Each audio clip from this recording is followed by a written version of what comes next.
Sotuvda bir xonali kvartiralar eski Sergeli Darobo'yi ko'chasida joylashgan. Bu tarafimda yangi novostroyka. Chap tarafda esa markaziy yo'lgacha 500 metr infratuzilmasi rivojlangan avtobus ostanovkalar bor.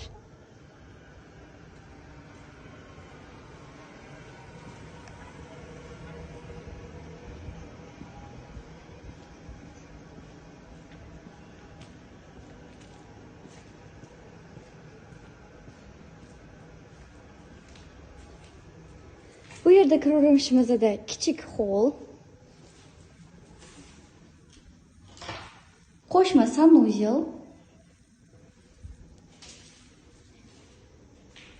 kuxyamiz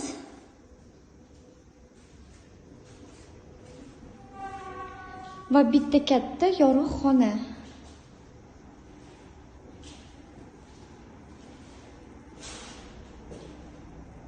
Bu kvartiralarimizdan atigi 6 ta qolgan. Kvadraturasi 32 kvadrat metrdan boshlanadi.